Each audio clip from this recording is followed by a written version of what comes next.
We're talking today about foraging. I usually make up my stuff. You guys quit playing over there. I'm trying to do a video. He don't care. That's all right. This is plantain and olive oil. And this has been here since December the 3rd, 2022. I usually keep them about 6 to 8 weeks. This here is lavender and grapeseed oil, because grapeseed oil don't have no smell. This one here is rosemary and olive oil.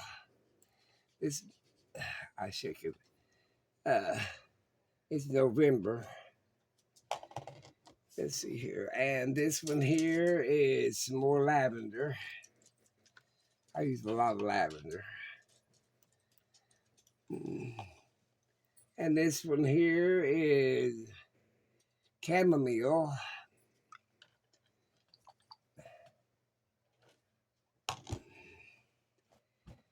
This one here is caligula. Caligula. I probably ain't pronouncing it right, but that's what it is. And the last one here is chickweed. Now, if you're going to do your weeds and stuff like that, you do them in the spring and stuff. That's when all the nutrients are up into the leaves. But I was going to do some foraging this winter for root plants like willow bark, post oak roots for swelling, willow bark to make like aspartame or any of that kind of product.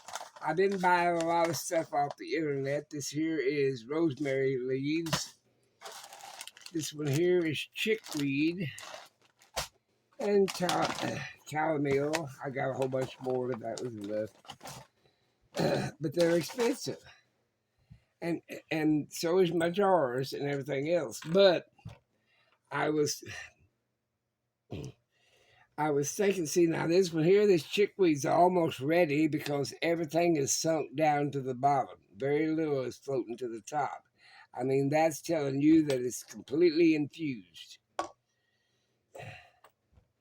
Now, what is stuff like this one here? This lavender's all floating up here.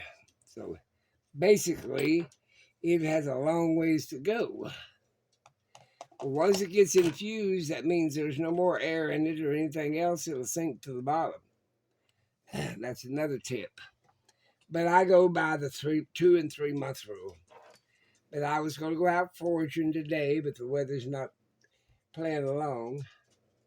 So I'm going to have to do it another day. But I want to do my winter foraging. And I'll take you guys along with me when I do. It's caligula. I like that. That is an all-around good plant. So with plantain and chamomile and my lavender. I've got a few more I got to start doing. I've done my... let me go grab another. Oh...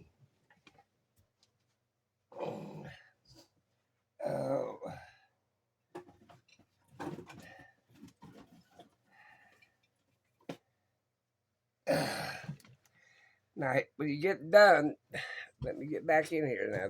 My dogs will say, "What Daddy doing?" This is my chives, chive oil. Anything in the chives, garlic, onion, any of that things, this is really good stuff.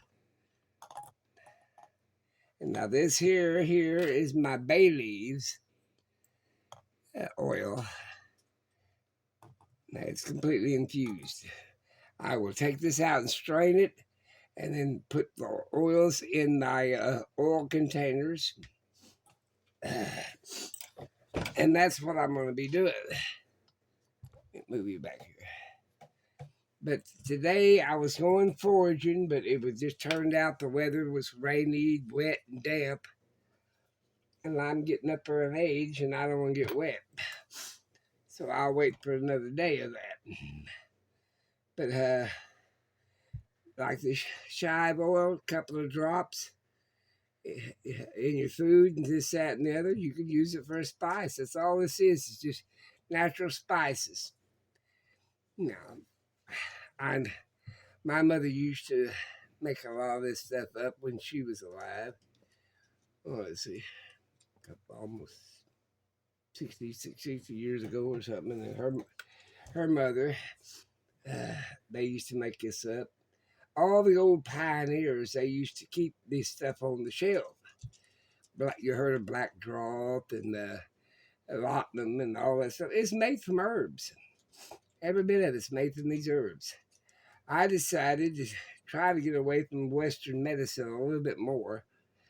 I Now these are I'll make salves, ointments, a few potions. I'm gonna make some cosmetic cream, arrowroot. Any of the roots right now are you need to harvest. Uh, I'm gonna do some Rosa Sharon root, uh, poke salad root, so a whole bunch of roots that I got out there waiting for me. I'm gonna do post oak roots. That's for swelling and stuff. Uh, uh, I'm gonna do some white willow bark, white willow root, uh, chick root, a whole bunch of roots around here that I'm gonna do. And even right now is a good time if you know where your dandelion roots are. They'll be ready to be harvested too in the middle of winter. You harvest root plants when the sap is low, and you harvest above ground plants like uh, anything that's leafy, this, that, and the other, when it's warm and sunny and springtime and everything's shooting all the energy out towards the leaves, like calendula, plantain, unless you ain't going to do plantain root, uh, chamomile, all these flowers and stuff. They're great for when it's springtime or in the summer when they bloom.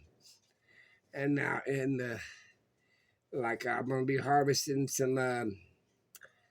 Oh, uh, I remember the tree now. Uh, oh, what the heck was the name of the tree? Can't think of it. Um, oh,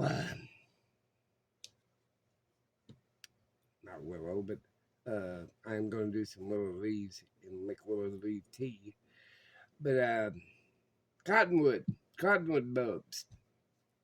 I mean, there are a lot of them. Like I said, see how this is already sunk down to the back to the bottom. See, that's sunk down to the bottom. Same way with this. More than half of it's down the bottom. The other half is up a little bit to the top.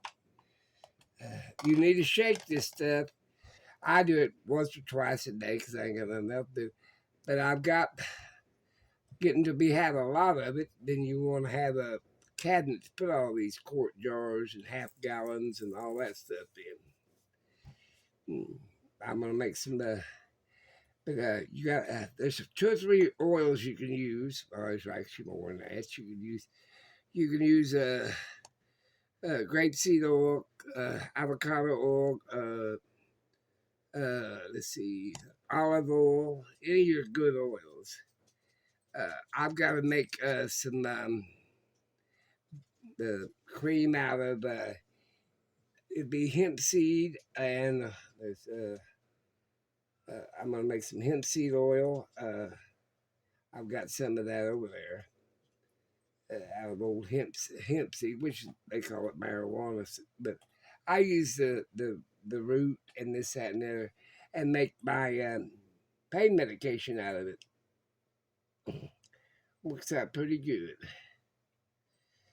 But like I said, get out there and forage, get you some books, and you'll do some winter foraging. There ain't no sense slowing down in the winter. Get out there and get it done.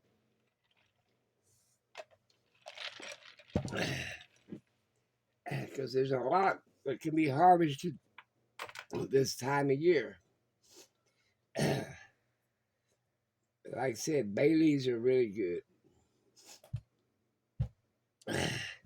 in the spring. Okay, shives. If you want to use the top part, this is what this is. And then you want to use the onion bulbs. They usually do that in the fall when the tops die off. Garlic, same way. All the nutrients just went down into the bulb. But like I said, get your jars ready. I usually pour hot water, sterilize these, let them air dry. You don't want no waters in them.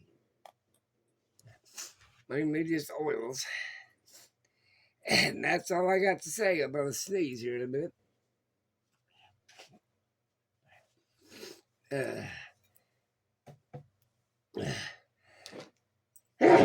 Goodness.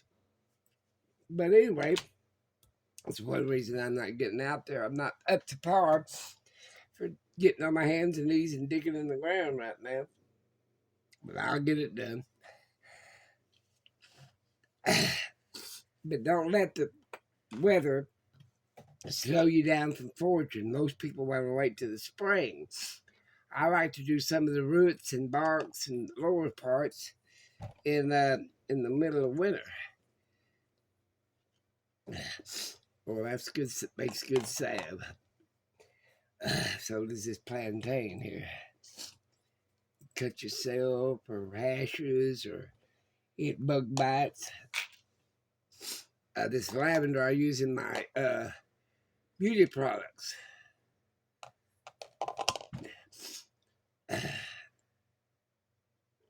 Chickweed's another one for cuts and scratches, and another one. Well, I'm going to let you guys go. Think of what I said. Get out there and do foraging. Then there's a lot of things you can eat in the middle of winter.